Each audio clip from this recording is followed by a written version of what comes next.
Hello, and welcome to Cozy Bedtime, a snug little spot where evening stories and gentle relaxation lead the way to a peaceful night's sleep. Tonight, we share another soothing tale designed to calm your thoughts and invite a sense of comforting tranquility. But first, let's pause for a moment to prepare body and mind for rest. Find a comfortable position, and with each slow inhale and gentle exhale, imagine the day's worries drifting away. Detaching from daily busyness can be tough, especially as bedtime nears. But remember, the less we worry about falling asleep, the more easily our minds can release lingering tension. Allow the gentle rhythm of your breathing to wash away any leftover concerns, and let tonight's story guide you into deep relaxation. Now, settle in and let the warm, comforting atmosphere of cozy bedtime envelop you. Enjoy the story, and may your night be peaceful and restorative.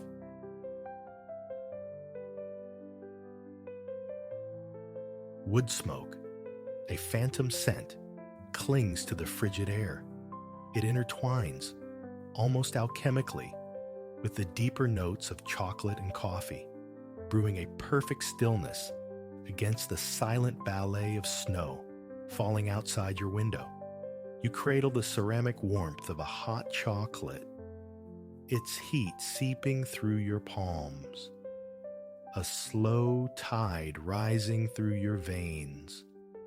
Lifting the mug, you inhale deeply, sweetness kissed with an unexpected whisper of mint.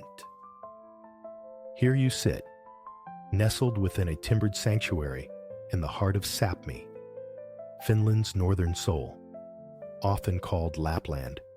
Snow claims this realm for more than half the year, a consequence of its dominion above the Arctic Circle. These prolonged winters sculpt a unique existence, life and culture inextricably woven with the long dreaming nights and the omnipresent snow.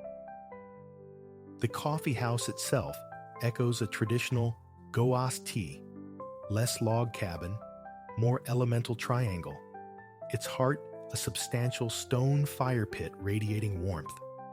Polished picnic-style tables, hewn from local wood, are scattered across the floor. The air is just warm enough for the turtleneck hugging your skin. Your heavy winter coat rests on a wooden rack nearby. From behind the counter comes the gentle percussion of mugs meeting water, where a woman, Elena, tends to her washing. Around you, a soft confluence of voices. English, Finnish, Russian, Spanish, murmurs from locals and fellow travelers drawn to this starkly beautiful corner of the world. Dim yellow bulbs, suspended in simple metal fixtures, cast long shadows, deepening the rustic, almost primal comfort of the space. Outside, twilight already deepens. Daylight is a fleeting visitor here. Yet gazing through the window pane, you can still discern bruised purples and soft pinks bleeding into the darkening sky. Fresh snowflakes drift earthward with hypnotic slowness, adding their infinitesimal weight to the thick, immaculate blanket below. Distant shapes resolve into the other dwellings and small shops of the village, including the silhouette of the cabin promising rest later tonight. Each building emits the same soft, yolky light, pooling like liquid gold against the vast white canvas. Snow-laden pines stand sentinel around the settlement. The entire panorama possesses an ethereal quality, a scene demanding to be held, remembered. A rustle as you unzip your backpack.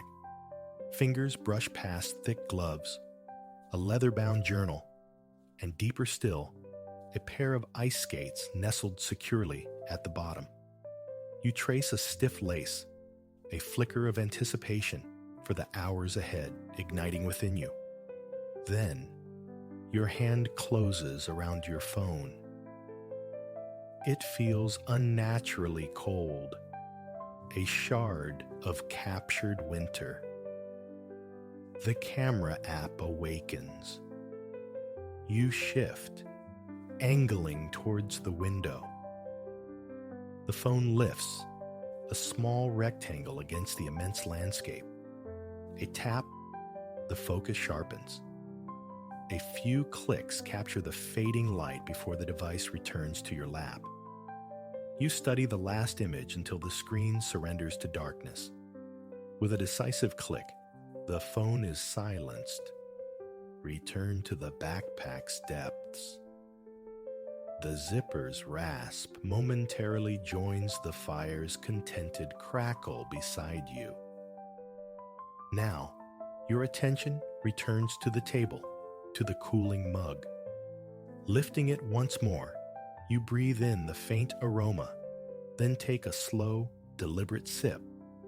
You hold the comforting weight, drinking intermittently, your gaze drifting between the cozy interior and the hushed, snow-draped world outside. Eventually, the mug stands empty. You place it gently on the smooth wood. Gathering your backpack, you slide off the bench, the movement solid and purposeful. A smile and a wave for Elena as you retrieve your coat from its peg. You approach the curved wooden door, leading to a small, snow-dusted porch. Reaching for the handle, the bite of winter announces itself through the metal. Opening the door releases a momentary swirl of cold air that washes over you, a bracing reminder of the world beyond the threshold. Your layers, thick and ready, accept the challenge. Before venturing further, you pause, taking a seat on a bench tucked beneath the overhang, sheltered from the falling snow. Unzipping the backpack again, you retrieve a pair of thick, woolly gloves. Methodically, you slide them on, first one hand, then the other, adjusting each finger until the fit is perfectly snug. Now, you think, a sense of preparedness settling over you. Standing, you exhale deeply, watching your breath plume white in the air, a fleeting ghost dissolving into the cold. Your transport awaits, a kick sled rented for your stay, the local solution for navigating these snow-packed, unsalted lanes. Fashioned primarily from wood, it features a simple chair mounted above twin metal runners like elongated skis, crowned with sturdy handlebars. You left it propped just to the right of the entrance before seeking warmth inside. The soft, crunch scuff of your boots on the snow marks each step towards it. There it is, just as you left it, though now lightly frosted with newly fallen snow on the seat and handles. As you approach, a local man, Mikhail, bundled against the chill, ambles past. With a friendly nod, he gestures towards a small shed nearby, its triangular roof mirroring the cafe's. Snow scraper inside there, he offers, his voice muffled slightly by a scarf. You glance over, noticing the small outbuilding with its long door. Smiling, you murmur your thanks for his unsolicited kindness. A firm tug is required. Ice has subtly fused the old wooden door to its frame. It groans open. Inside, behind a large garden rake, you spot the scraper. You retrieve it, briskly brushing the accumulated powder from your sled's chair and handlebars. Replacing the tool, you push the shed door firmly shut, hearing the satisfying thud as it settles back into place. Almost ready The thought surfaces to ride towards the forest. You carefully secure your backpack onto the sled's chair, ensuring its stability. Then, one foot, then the other, finds its place on the runners. A gentle push with your right foot, then your left, testing the balance. Your gloved hands grip the handlebars. You briefly imagine the searing cold of the metal without the wool's protection.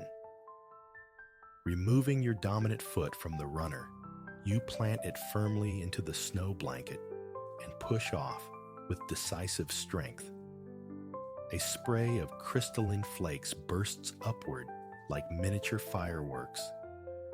And just like that, you are moving, gliding down the straight, snow-cushioned street of this Arctic village. Your journey becomes a rhythm. Glide, kick, glide. The runners whisper across the compacted snow. Cabins drift past, smoke curling from chimneys, occasional figures walking bundled against the cold.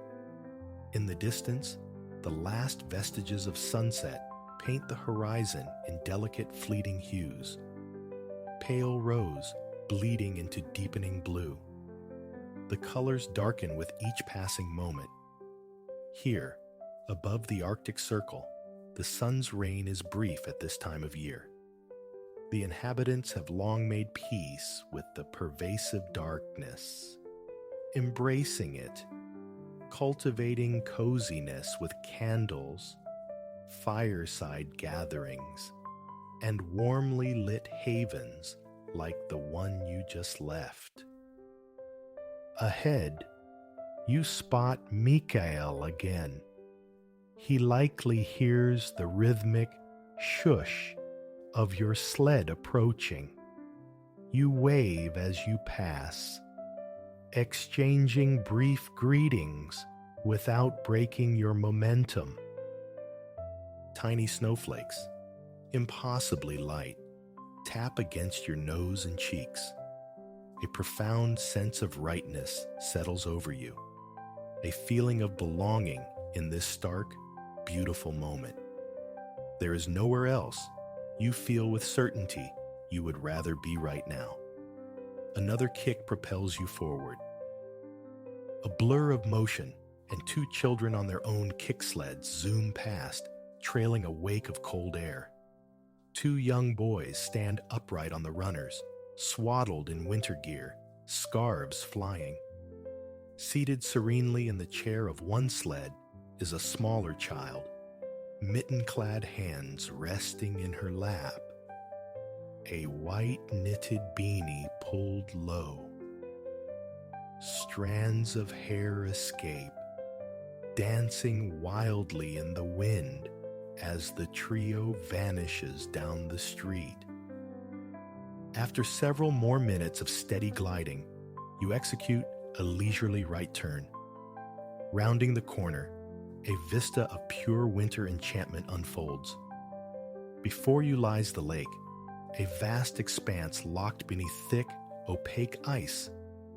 Encircling its shores, pine trees stand cloaked in snow, their branches heavy, magical. The clean, sharp scent of fresh pine fills the air, an invigorating perfume that speaks directly to your soul.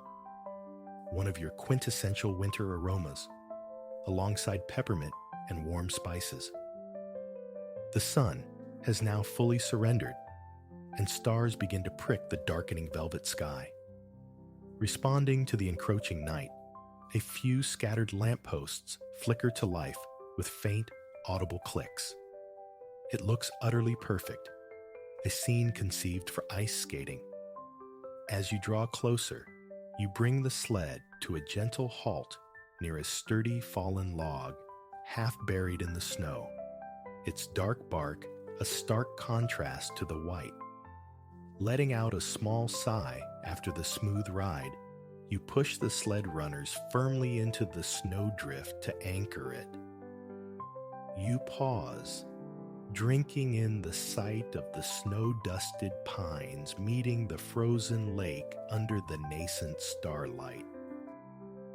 Your gaze drops to your hands. Starting with the right, you use your left to carefully pull at each fingertip of the glove before sliding it off, feeling the soft wool yield. You tuck it into your coat pocket. Repeating the motion with the left glove, your bare fingers register the sudden chill.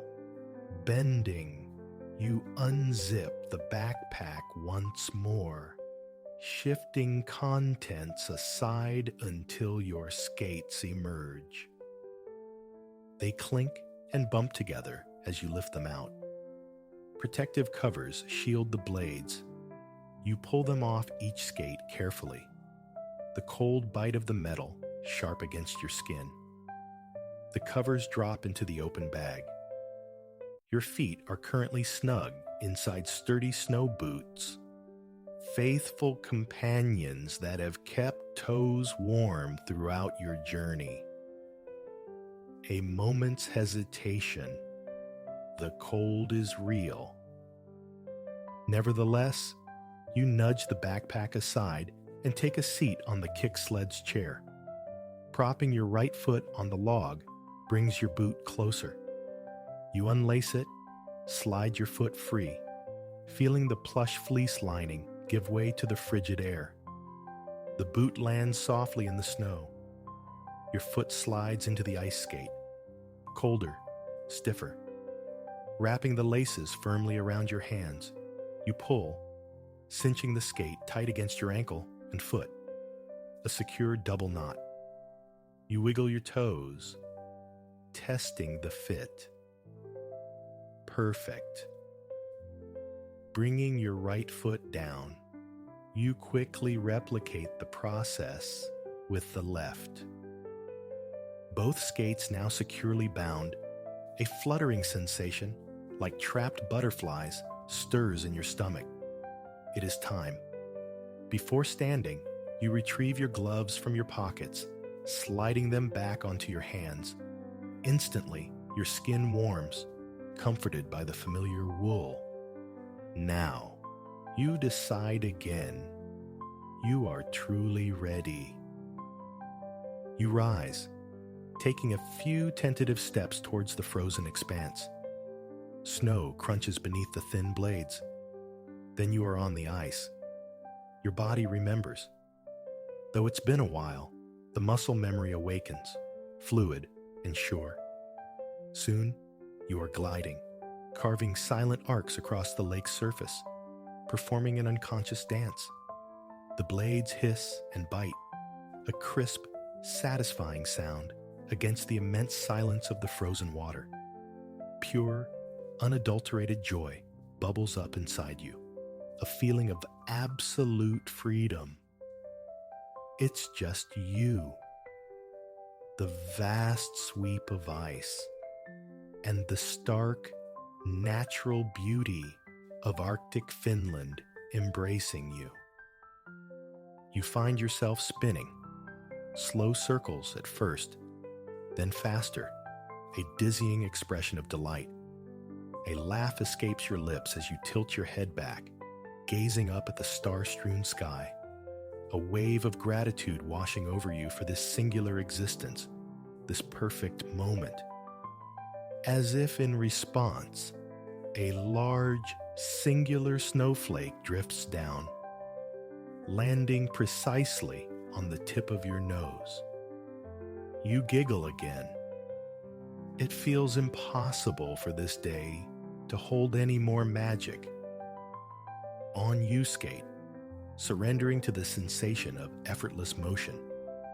You experiment, playing with turns, trying a tentative backward glide. It takes a moment to find the rhythm, the balance, but soon it feels natural, swaying your hips gently, zigzagging across the ice in reverse.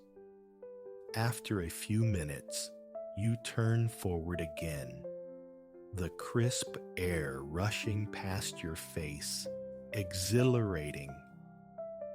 The temperature has noticeably dropped since sunset. It makes you think of the moon. Slowing your glide, you scan the heavens again. There it is, you whisper, spotting a slender, luminous crescent hanging bright against the deepening indigo. Nearby, a steady, unwavering point of light. Venus, you recall, distinguishable from the stars by its constant smooth glow. As your eyes trace the faint patterns of constellations, something else catches your attention. A strange luminescence, like an ethereal fog, begins to coalesce high above. You squint, focusing. Then a soft, involuntary gasp escapes you as the phenomenon deepens, intensifying into a mesmerizing, vibrant green. You realize, with a jolt of pure wonder, that you are witnessing the aurora borealis, the northern lights. Ribbons of green light sway and ripple across the star-dusted canvas, their movement echoing the dance you were just performing on the ice below. They shimmer and pulse, one section blazing in almost neon intensity, then extending, softening, flowing like celestial silk. Despite the silent, majestic movement overhead, it feels as though time itself has paused. You're unsure if you're still gliding or standing motionless, utterly transfixed. It feels as if you've slipped the bonds of space and time, gazing into the heart of this otherworldly spectacle. The colors, the light, the silent performance. It feels impossibly close, intensely personal. Instinctively, you reach a gloved hand upward, as if to brush against the flowing light. And then, as swiftly as it appeared, the display pulses one last time and fades, the lights receding like curtains drawing closed at the end of a grand, silent opera. A tingling sensation suffuses your entire body as you stand alone in the middle of the frozen lake. You feel intensely alive, yet simultaneously calm, serene, profoundly moved by the celestial drama. Nothing like it, you think. Never. Gratitude floods you again. So glad to be here on this day. Slowly, almost reverently, you glide around the lake one final time, your mind replaying the natural marvel you just witnessed.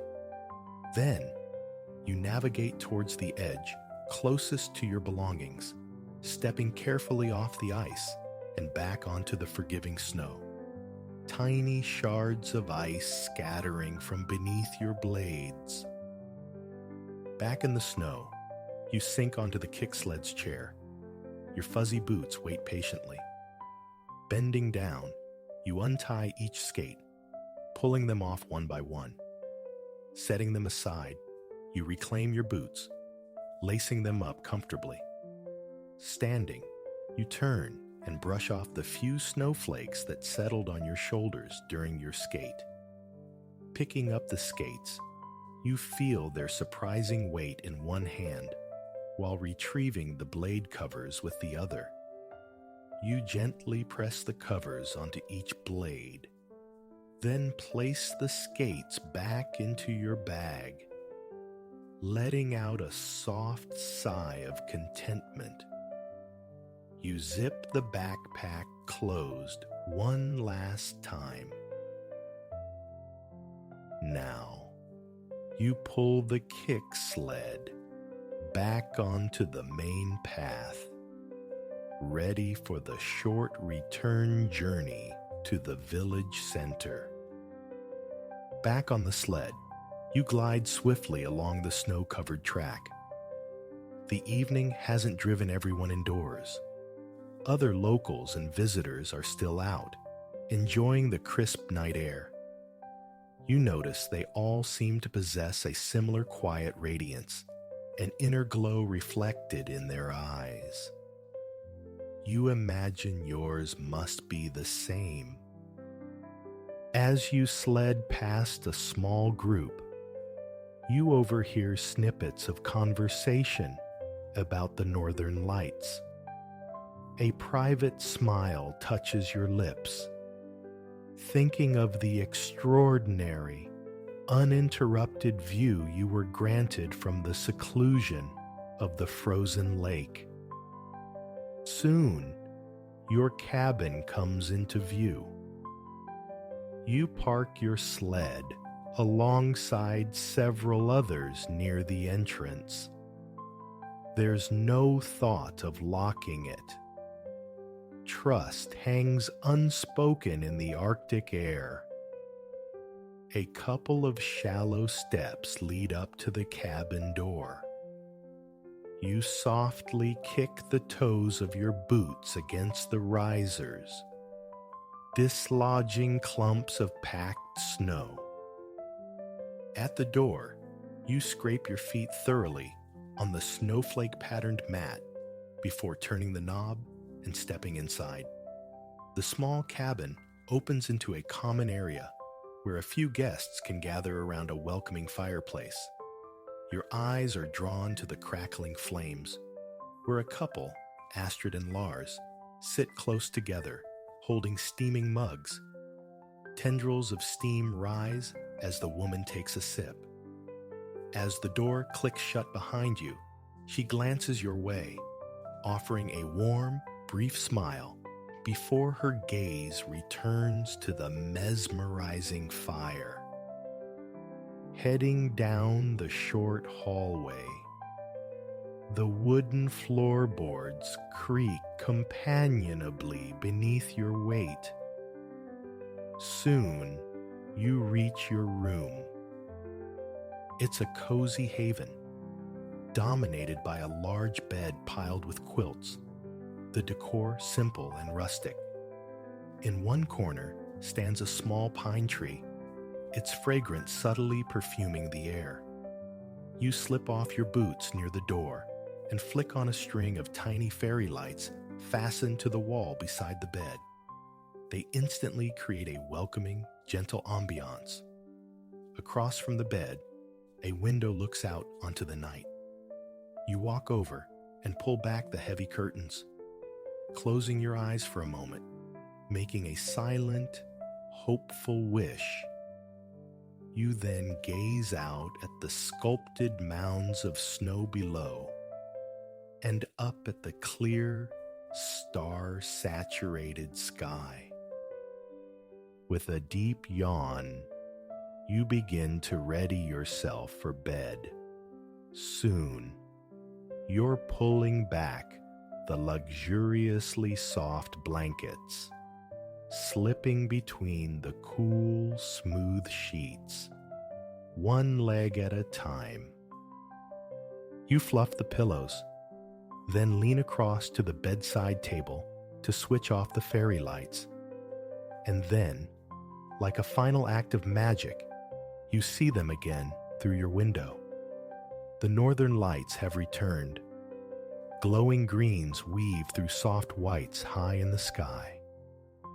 The lights move more slowly now, a gentle, luminous lullaby dancing across the heavens. Time drifts. The lights shimmer. Before you realize it, your eyelids grow heavy, resisting the urge to stay open. You blink slowly, softly, surrendering to the pull of sleep, your mind filled with the lingering magic of Arctic Finland and the dazzling, unforgettable dance of the aurora borealis. An evening stillness, thick as summer honey, settled over the lanes of the sun-drenched southern town. Warmth radiated from the very stones, the air scented with unseen blossoms. Here, in this gentle corner of France, life unfolded at a languid rhythm. Houses, painted in hues, mimicking the surrounding flora. Ochre, rose, sky blue lined the streets, competing cheerfully with oleander and acacia for sheer brilliance.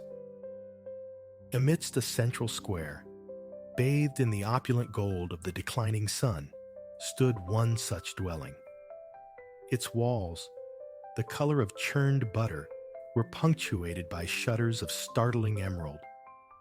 Oleanders, heavy with blossoms of pink and scattered white, spilled against the facade, their branches intertwined with the delicate, yellow-flowered acacias, softening the structure's edges into a welcoming embrace.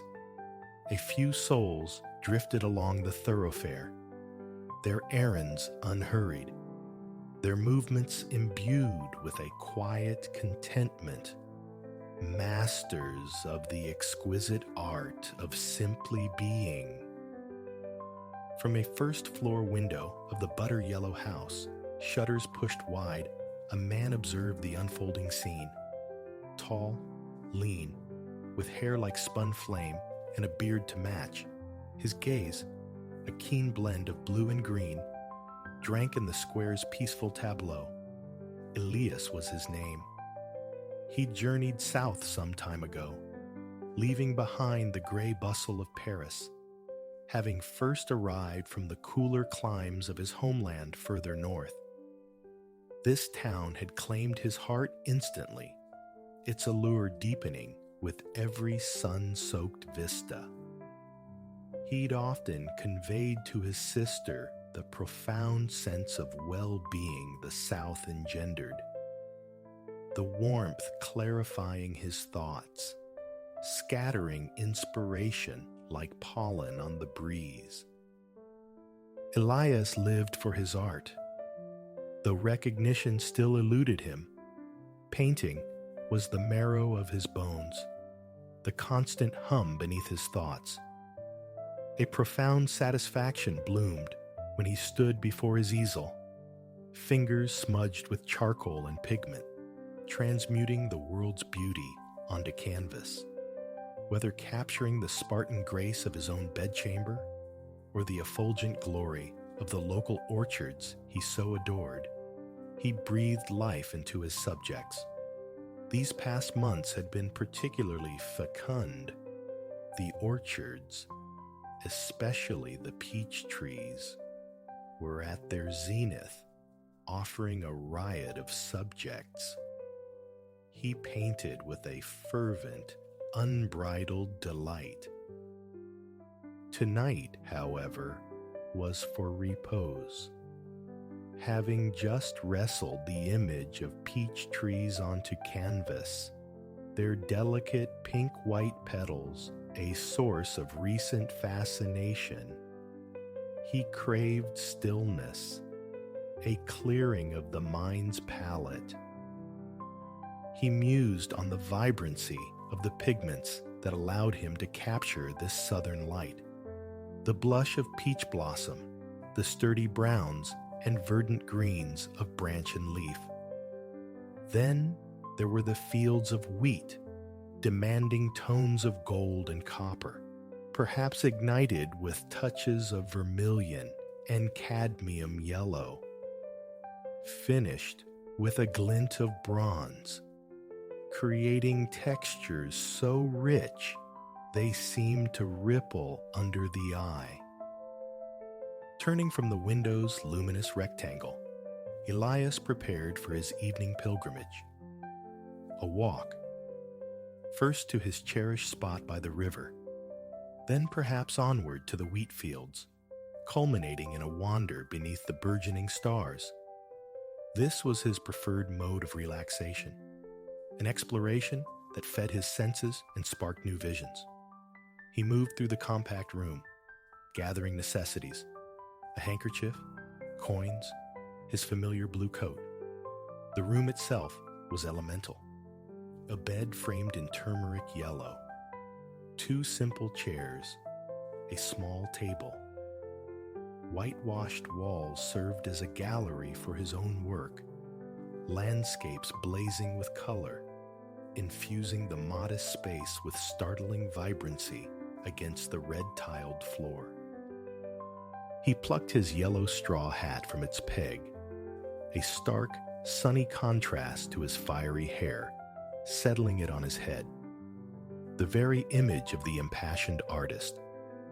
Pulling on well-worn brown shoes, he eased the door shut behind him, past the guest room, awaiting its own adornment of canvases, and descended the stairs. The front door opened onto gray cobblestones, softened in places by tenacious tufts of grass. Elias ambled towards the sinuous path of the river that coiled through the town. By day, he studied the riverbank flora, dissecting the infinite variations of green, noting how the slant of light sculpted their forms, mentally rehearsing the brushstrokes. By night, the river became a mirror for the heavens, the stars dissolving into rippling, pale gold calligraphy upon its dark surface. He walked without haste, absorbing the nuances of his surroundings more than striving for a destination. Ideas for future canvases sifted through his mind, a quiet ferment of creative energy. Every detail held potential, every site a possible subject. To Elias, the world was a vast, unending composition, each element deserving of preservation in paint. He saw townsfolk returning homeward or drifting towards the local cafe, a haunt he favored. Having grown up amidst rural landscapes, he felt an affinity for the farmers he encountered here, their sun-burnished faces etched with life, faces he longed to capture. The simplicity he'd craved after the overwhelming spectacle of Paris was palpable here. The metropolis offered artistic riches, certainly, but lacked the quietude his spirit required. A cluster of locals passed him, the women in voluminous skirts of myriad colors, white blouses and neck scarves, the men in similarly bright attire. Their faces, though weary from the sun, were alight with shared laughter from some recounted tale. Elias smiled inwardly, already composing them in his mind's eye. Ultramarine, ruby, emerald for their clothes, brilliant chrome yellow for the lingering sun, fields rendered in fiery oranges and reds. People possessed an ineffable quality, a living music that demanded translation into pigment. The murmur of the river drew him from his reverie. He had arrived. The water, crystalline blue, was now glazed with the orange-yellow fire of sunset. A sigh escaped him. The timing was perfect. He sought his usual vantage point on the grassy bank near the old drawbridge.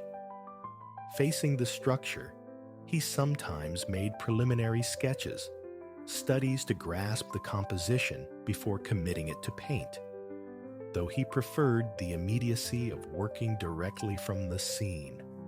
Tonight, however, was purely for contemplation. Settling onto the cushiony turf, he placed his straw hat beside him, drew his knees to his chest, and wrapped his arms around them. A faint smile touched his lips. Peace settled upon him here, beside the flowing water. The river's gentle cadence eased the tension from his shoulders, rinsing his mind clean. For a time, thought ceased. He simply gazed, absorbing the landscape, the dense bushes leaning towards the cool water, the occasional bird call stitching the quiet air, the river's surface blushing under the sunset. The drawbridge rose ahead, its structure a dark, woody brown, supported by red brick abutments streaked with white. The chains, poised to lower or raise the span, showed a deep, rusty maroon. He admired its simple honesty, its perfect integration with the environment, standing sentinel above the sun-streaked water. The colors resonated in quiet harmony. This river had flowed thus long before his arrival, would continue long after his departure. Its eternal current fascinated him, mirroring the permanence he craved for his art. Perhaps someday, someone would view his painting of this very scene, and the river itself would still be flowing, unchanged. He sat, lost in this contemplation. The river held him utterly captive. His breathing seemed to synchronize with its flow, rising and falling rhythmically like the water surging over submerged stones. The grass was soft beneath him, a light breeze stirring his red hair. Closing his eyes momentarily, he felt the coolness on his eyelids, a welcome balm.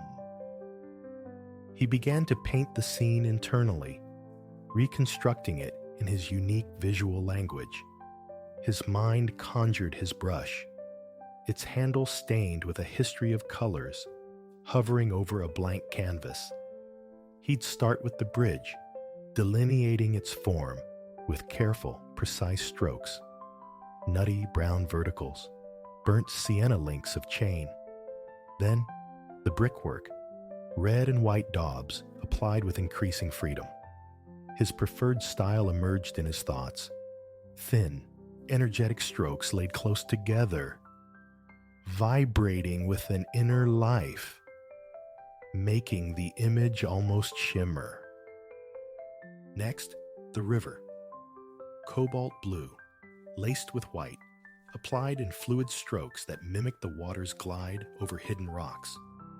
Then, the verdant banks, jade, emerald, moss green, rendered with swirling textures here, rapid vertical dashes there, perhaps threaded with the ochre yellow of tall reeds. A smile played on Elias's lips. The mere act of mental painting filled him with quiet ecstasy. He opened his eyes. Darkness had deepened. The sun had slipped below the horizon. Though he could linger, watching evening dissolve fully into night, the thought of a warm drink, perhaps a bite to eat, beckoned. His favorite cafe called. He enjoyed their coffee, and its position on the street allowed him either to immerse himself in the passing parade or retreat into his own thoughts. Casting a final glance around, he retrieved his hat, stood, and turned back towards the town, mentally marking this spot for a swift return. The cafe occupied a narrow lane, offering various seating choices. Elias appreciated them all. The convivial bustle around the billiard table inside, the terrace, perfect for nocturnal stargazing, and the small tables spilling onto the lane itself, ideal for observing the flow of life. Tonight, he chose an outdoor table and ordered coffee. While waiting, his eyes traced the patterns of the cobblestones, similar, he noted, to those near his own yellow house. The cafe itself glowed yellow under the gas lamps, seeming almost animate, imbued with warmth and depth. This artificial light spilled onto the cobblestones, transforming their gray into a rich, unexpected violet. Houses flanked the lane, many fronted by rows of trees. His vantage point offered a perfect view of this intimate street scene and the deepening night sky above. Stars were beginning to prick the darkness, emerging one by one like shy diamonds. Sipping the warm coffee, he contrasted this scene with the riverbank tableau. This was the pulse of ordinary existence. A simple cafe, a street, houses. Yet, in Elias's mind, the colors, yellow, violet, gray, brown, blue, were already swirling, coalescing, fixing this transient moment. The gaslight reflected in his blue-green eyes, giving him an abstracted, almost entranced appearance. But within, a blank canvas was already yielding to wonder. The stars overhead shimmered with lemony phosphorescence, undeniably magical to his perception. Finishing his coffee, Elias left the cafe, directing his steps towards the wheat fields bordering the town. An old mill stood sentinel just beyond them, a structure he found deeply evocative. He favored the fields at night, unobstructed by tall trees, the sky unfurled completely. There was space to lie back, to lose oneself in the cosmic spectacle for as long as desired. He loved the stark juxtaposition, the warm, terrestrial golds and browns of the wheat against the cool, mysterious blues and blacks of the celestial sphere. His path took him past a field of irises, row upon row of deep blue blooms, punctuating the dim landscape. He'd painted them recently, pleased with how their vibrant, almost wild energy translated onto the canvas through broad, decisive strokes. Further on, a stand of almond trees rose, their blossoms still clinging, delicate pink and white against the strong charcoal dark bark. They reminded him of Japanese cherry blossoms, prompting a fleeting wish to study those distant trees. Painting the almonds, he'd taken unusual care with each fragile flower, respecting their exquisite individuality, proud that this reverence showed in the finished work. Just beyond the almond grove lay the wheat field. He paused, watching the slender stalks sway, catching faint glimmers of moonlight, lending them an ethereal quality. The grassy verge looked cool and inviting. Selecting a spot, he lay down, removing his hat and resting it on his chest. The distant creak of the mill punctuated the chirping chorus of nearby crickets. These were the sensations, the sounds, the quietude he had sought in leaving Paris.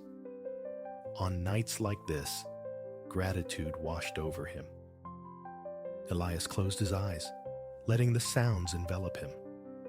The rustle of wheat mimicked the distant rush of water. He yearned, sometimes, not just to paint what he saw, but to capture the entire sensory moment, the sounds, the feel of the air. Opening his eyes again, he gazed directly upward. A crescent moon hung amidst innumerable glittering stars. The unobstructed view was precisely why he came here. Just him, the field, the mill, the immense nocturnal canvas above. He often marveled that people perceived starry skies as mere white dots on black. Even now, his eyes discerned a magnificent spectrum. The sky wasn't black, but a profound, deep blue, darker than his ultramarine pigment, yet luminous like the lapis lazuli stone it derived from. Passing clouds introduced shifting waves of white and gray, animating the darkness, as if some celestial artist were applying broad strokes overhead, much like his own. And the stars, they hypnotized him. Not white, but golden, pink, emerald, scarlet, jewels scattered across dark velvet. While the stars felt magical, mysterious, the moon offered a comforting presence, its warm, pale yellow glow, like that of an old friend. The desire to paint the night sky, to capture its profound emotional resonance, surfaced often, yet invariably dissolved into contemplation. He always deferred it. One day, he promised himself, perhaps incorporating the dark, brooding shapes of cypress trees against the river, or maybe capturing it just as it was now, arching over the whispering wheat. Lying in bed, he often rehearsed the colors, the strokes needed to convey its otherworldly presence as his eyes perceived it. Blinking slowly, his mind adrift, Elias's eyes mirrored the starlit heavens, reflecting light just as the river had reflected the setting sun. Images began to swirl behind his closed lids. Immense, radiant yellow stars, the eternal river, delicate pink blossoms trembling on the breeze, coalescing into bands of cobalt and ultramarine shot through with white and orange, anchored by long strokes of deep green. Drifting into sleep, he dreamed the very painting of the wild, watchful, starry night that now stood sentinel over his slumber.